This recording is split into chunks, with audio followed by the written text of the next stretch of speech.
Hello বন্ধুরা, তোমরা কেমন আছো? আশা করি তোমরা ভালো আছো। তো আমি আবার একটা নতুন ভিডিও নিয়ে এসেছি, লেহেঙ্গা কিভাবে বাড়িতে ওয়াশ করব। তো প্রথমেই বলি যে বাড়িতে কেউ লেহেঙ্গা ওয়াশ করতে চায় না, কারণ খুব ভারী হেভি আর অনেক রেঞ্জের হয়। তো ওই জন্য কেউ রিস্ক নিতে চায় না। তবে আমি আজকে রিস্ক নিলাম যে বাড়িতেই লেহেঙ্গাটা ওয়াশ করব। তো দেখো কিভাবে আমি ওয়াশ করছি।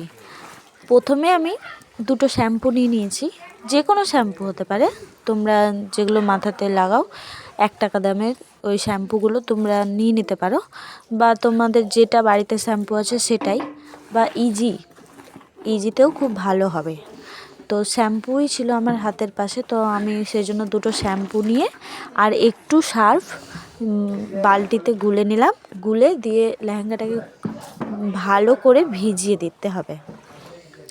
আর লেহেঙ্গাটা খুব ভেতরে অনেকগুলো অস্ত্র দেওয়া থাকে, তো ওই জন্য ঠিকঠাকভাবে জল পৌঁছোয় না। তো বারবার করে ভিজিয়ে ভালো করে জল দিয়ে দিয়ে ভিজাতে হবে, যাতে পুরোটা ভেতরে জলটা পৌঁছায়।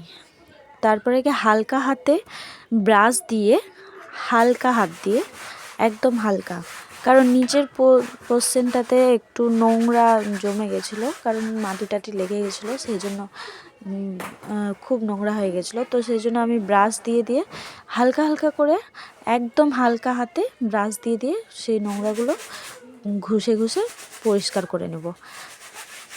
নোংরা খুব হয়ে গেছিলো, সেই জন্য আমাকে না পারতেও ওই লেহেঙ্গাটা পরিষ্কার করতেই হলো। ভাবলাম করব না, রেখে দেবো, কিন্তু আমার ভালো লাগছিল না, ধুলা ধুলা বেরাচ্ছিলো, সেই জন্য না চাইতো আমাকে করতে হলো। তো তারপরে ভাবলাম যখন করতেই হবে তো ভালো করেই করে নিই। তো অনেক দিন হয়ে গেছে, এটা আমার বউ ভাতের লেহেঙ্গা, অনেক দিন হয়ে গেছে, 3 বছরের ওপরে হয়ে গেছে। আজকে আমি পরিষ্কার করলাম। তো মোটামুটি পরিষ্কার আমার কমপ্লিট। এবার ওয়াশ করে নেব পরিষ্কার জল দিয়ে। আমি কিন্তু কাচবো না, শুধু হাত দিয়েই এভাবে বুলিয়ে বুলিয়েই পরিষ্কার করব। তারপর একটা শাড়ি ছিল, ওটাকেও ভাবলাম যে পরিষ্কার করেই নিই, কারণ এটাও কাচার মতো নেই, এমনি হাত দিয়েই এটাকে পরিষ্কার করতে হবে। তারপরে গিয়ে এবার আমি পরিষ্কার জলে ভিজিয়ে ভালো করে ওয়াশ করে নেব। এবার আমার ওয়াশ করা মোটামুটি কমপ্লিট দিকে। তো বন্ধুরা, আমার ভিডিও যদি তোমাদের ভালো লাগে অবশ্যই একটা লাইক করতে ভুলবে না। আর যদি কোথাও ভুল হয়ে থাকে অবশ্যই কমেন্ট করে জানাতে ভুলবে না, কারণ আমি নতুন নতুন ভিডিও করছি, তো খারাপ হতেই পারে। যদি কোথাও খারাপ হয় বা আমার কোথাও যদি ভুল হয় তো অবশ্যই আমাকে কমেন্ট করে জানাবে যে কোন জায়গাটায় ভুল হচ্ছে।